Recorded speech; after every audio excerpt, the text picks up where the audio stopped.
Hello everybody and welcome to another prediction video. Today I'm going to be predicting the NFC East, all four teams in the division, how they're going to be playing, how it's going to work, who's going to finish first, and my thoughts on how they're going to play, if they're going to make the playoffs, all that sort of stuff coming up for next season.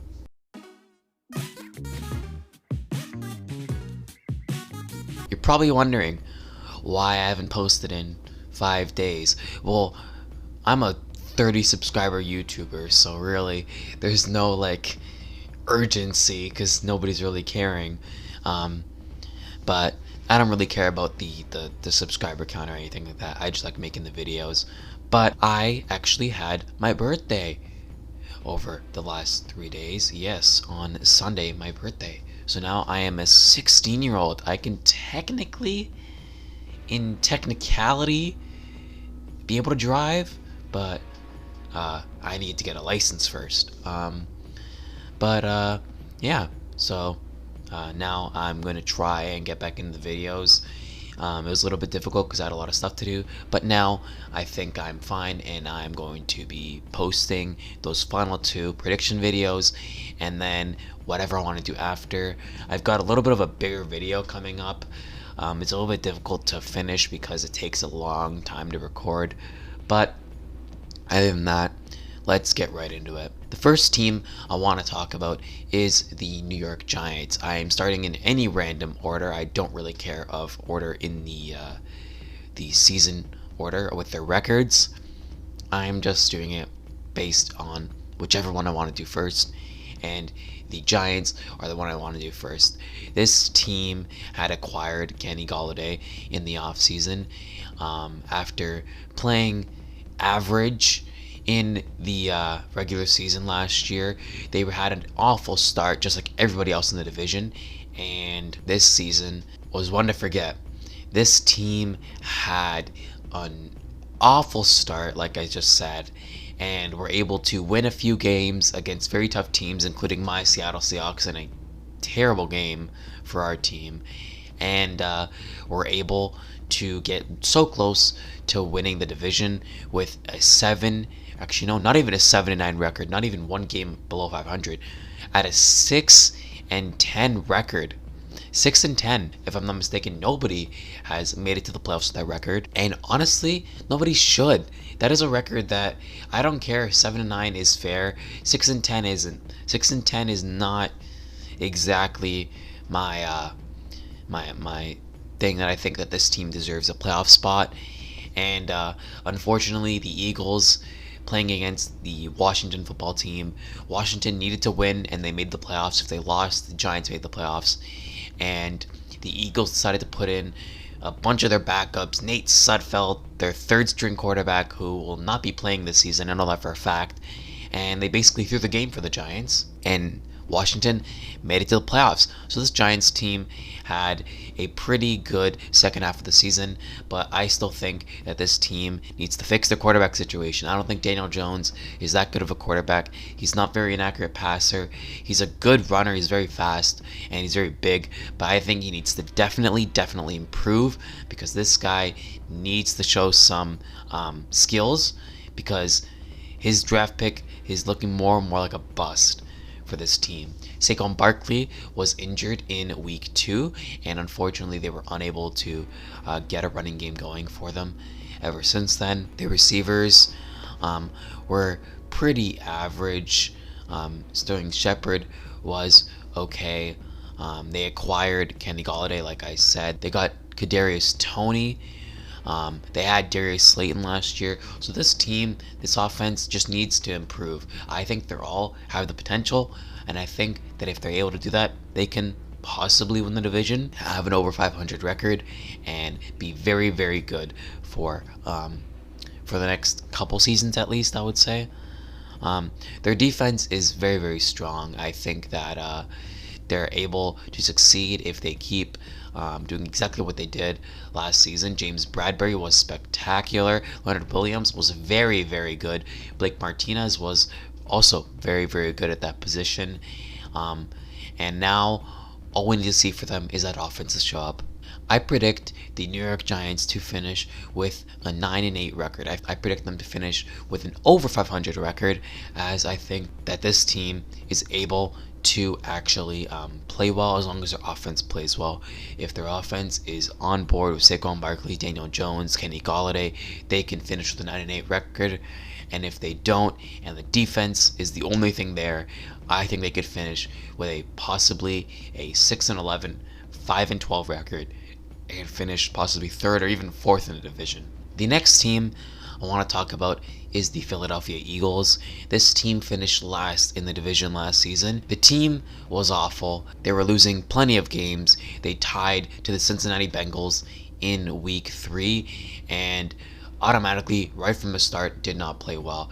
I don't even think they had an above 500 record at any point in the season. They were just awful. That's all I can say. Jalen Hurts was a bright spot as he came in for Carson Wentz, who had pretty significant disputes with head coach Doug Peterson after Carson Wentz did not play good for the Eagles, and Jalen Hurts showed up a bit. He wasn't terrible. He is not that bad as the QB for the Eagles, and hopefully can improve. And I think that if he keeps on improving, keeps on getting better, he can definitely show the Eagles that he's their quarterback for the future. They also acquired Devonta Smith in the draft, another young receiver that played with Jalen Hurts.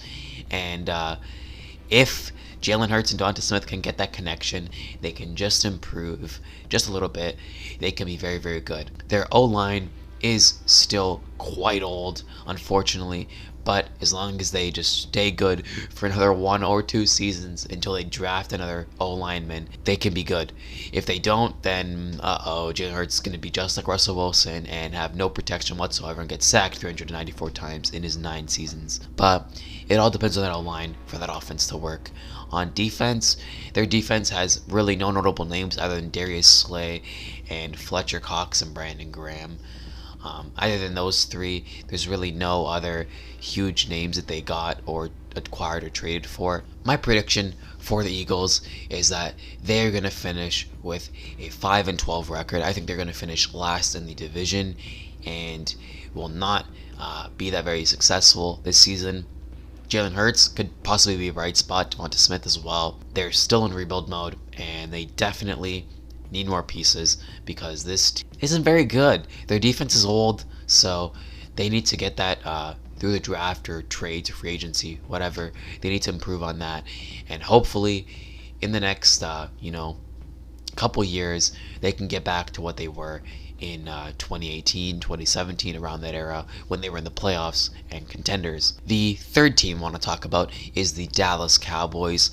The team that is America's team, which nobody likes that title. I'm going to be totally honest, nobody enjoys that title, as they haven't been America's team for 30 years, and unfortunately, they haven't been successful for 30 years. They've won 1 or 2 playoff games in the last few years, and last year was a season to forget. Closely similar to that season that happened almost 6 years ago now, where the Cowboys, I think, had a 1-15 record or a really awful, like 4-12, 3-13 record. Similar to that, they were not good and finished third in the division after trying to have a huge comeback at the end of the year, which amounted to nothing after them losing to their division rival Giants in Week 17, and finished with a top 15 pick, which I'm pretty sure they finished with the 10th overall pick in the draft. This team, again, was nothing spectacular. Ezekiel Elliott did not play very good compared to his first 2 seasons in the league, with him having, a 2,000-yard season or around there, and was automatically insane for the Cowboys. Dak Prescott was injured with the most disgusting injury I've seen in the last few years. Of course, I've seen one with Allen Hurns. Don't search that up. It is really disgusting. But if you're going to anyways, it's the keyword Allen Hurns wild card injury. It's disgusting. Then you have, of course, Dak Prescott, who got injured with his ankle injury, which was also a little weird to look at. But yeah, they were unable to get back on track. Their quarterback situation was absolutely awful after he got injured, and it costed them. They were unable to be successful, and unfortunately, they led to this awful season, and it's one that they're probably going to need to forget. They do have a Hard Knocks. I said that very weird. They have a Hard Knocks episode season thing coming up for this next season. But this is a prove-it year for this team. If Ezekiel Elliott doesn't have a very, very good year this year, I would be considering letting him go, honestly, as a trade, because he so far hasn't been very good. Yes, he's been that guy, your star running back, but let's be honest, if you're fumbling that frequently in a season, I don't think you're that much of a star, especially with his below average numbers, especially this season. I don't care how much you're being paid. You are not a star. This is definitely a prove-it year for him, though. I think this year will show if he's very good or not. Dak Prescott had an injury, so I completely can't blame his stats or anything on this year. I think definitely if he doesn't play well this year after coming back, Dak Prescott is definitely another prove-it year for him after being injured. So hopefully they can improve. Amari Cooper is always going to be Amari Cooper. There's really nothing to say about him. He's always going to be a very good receiver for them. His numbers solely are based on the quarterback that he plays with. So if the quarterback plays well and he starts catching receptions, then he'll be good. The defense, though, is another story. This defense is awful. They have no cornerbacks of no notice, and they are just awful. Their secondary, like I just said, is awful. Their D-line has notable names other than DeMarcus Lawrence. There's nobody else on that offensive line, or that defensive line. Their offensive line, now that we're talking about that, is pretty good with players like Zach Martin. But again, there's not really anybody else in that offense that is worth talking, except, maybe even Michael Gallup. Michael Gallup, great receiver. Again, totally based on the quarterback, like I said, for Amari Cooper. But on that defense, their linebacking core, Leighton Vander Esch was unable to play last season after having an injury. Jalen Smith wasn't that bad after playing pretty decently in the season. He's always been a very fast linebacker. And then they acquired Micah Parsons in the draft, and he was extremely excited to go to the Dallas Cowboys when he walked up to Roger Goodell, which I would be totally excited if I was ever get drafted. He's going to be a good rookie for them. He's very, very good, and hopefully he can help this linebacking core get back to what they were a few seasons ago, and hopefully he'll be very successful. My prediction for the team, after going on this very long tangent about them, I predict them to finish with an 8-9 record, one win below the New York Giants. I think that they're going to finish third in the division, and I think this is going to be a year that's going to be a prove-it year. This record, of course, isn't really a good record, but I think that they can definitely win the division. This division, again, like last year, is one that everybody can win, and hopefully they can improve and just do something. I'm going to be totally honest. But hopefully they can do better than my record says, because I think they can. If they go back to what they were doing in 2018, 2017, they'll be spectacular. But if they do what they did last year, they won't be very good. The final team I want to talk about is the Washington football team, who don't have a logo except for a W, an unknown team. They have no name. They have no mascot, unless it's a W. I'm not sure. But this team finished first in the division, going into the playoffs, and actually almost beating the Buccaneers, although having only Taylor Heineke to play for them after they had a terrible QB situation between Kyle Allen, Dwayne Haskins, Alex Smith, and Taylor Heineke, which Dwayne Haskins was released after going to a dancing club where you can pay people to dance with you. That's what I'm saying very broadly. And without protection, like a mask, and was released. Alex Smith had to come in after Kyle Allen broke a leg, which is funny, is that the Giants broke 2 legs this season. Dak Prescott and Kyle Allen. Alex Smith came in. They were doing very, very good. They beat the undefeated Pittsburgh Steelers somehow. And were doing very, very good going into the playoffs. They won a bunch of the last few games. And they made it to the playoffs and put up a fight against the Buccaneers, who eventually became the Super Bowl champions. So this team, again, is sort of in rebuild mode, but they did acquire Curtis Samuel to help their receiving core. They do have Ron Rivera as their coach, so now that they have Curtis Samuel there, he can hopefully rejuvenate what he did last year and even get even better for them and get that connection with Ron Rivera back. Ryan Fitzpatrick came in to hopefully be that starting quarterback. If he plays like he did last year with Miami, they can be quite good. Their defense is, again, exactly the same, but that doesn't matter because that's still very, very good. They did acquire Jamin Davis in the draft, a sort of unknown linebacker that can hopefully improve that linebacking core for them, as that's their one problem on defense. Chase Young, Jonathan Allen, Deron Payne, Matthew Ioannidis, Montez Sweat it's probably one of the best, I would say top 5 defensive line in the league, other than, of course, the Rams.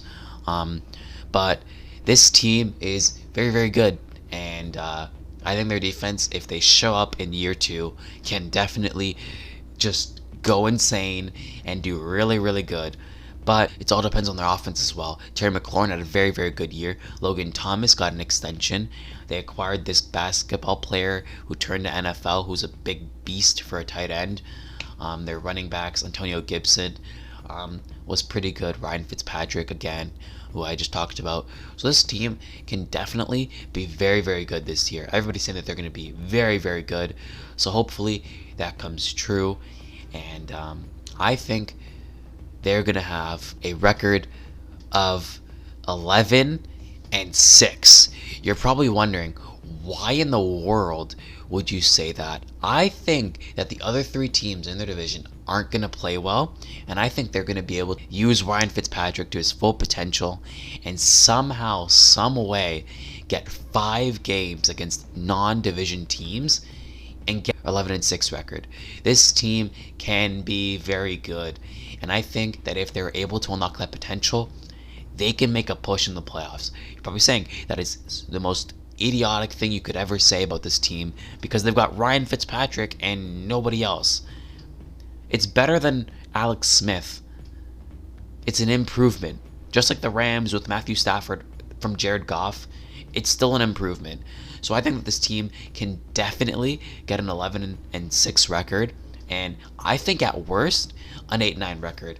That is my prediction. Again, like I said, Washington football team 11-6. Second in the division is the New York Giants with a 9-8 record. Third is the Dallas Cowboys with an 8-9 record, and fourth is the Philadelphia Eagles with a 6-11/5-12 record. Yeah, I couldn't really predict them for the Eagles, as to be honest, I forgot what I said, but it's around that area, and I think that that will be a possibility of one or the other. But hopefully you enjoyed this video. It's a little bit of a longer one. I did have a little bit of a rant in between, but I just wanted to explain my thoughts on this division. This division could either be the NFC Least or the NFC Beast or the NFC just East. Either way, it'll be very, very fun to see what they do in this upcoming season. And then, literally, as I record this, tomorrow is the first game for the preseason between the Patriots and the Washington football team. So hopefully it'll be a very, very good game, and let's hope that it is not like the Hall of Fame game and it'll actually show points and touchdowns and yards and not be a punt fest with turnovers. But again, hopefully you enjoyed. Like and subscribe if you want. I'm going to be making another NFC West video in a couple days, probably before Saturday, like on Friday. But hopefully you enjoyed, like I said, and I'll see you in the next one. That's about it. See ya.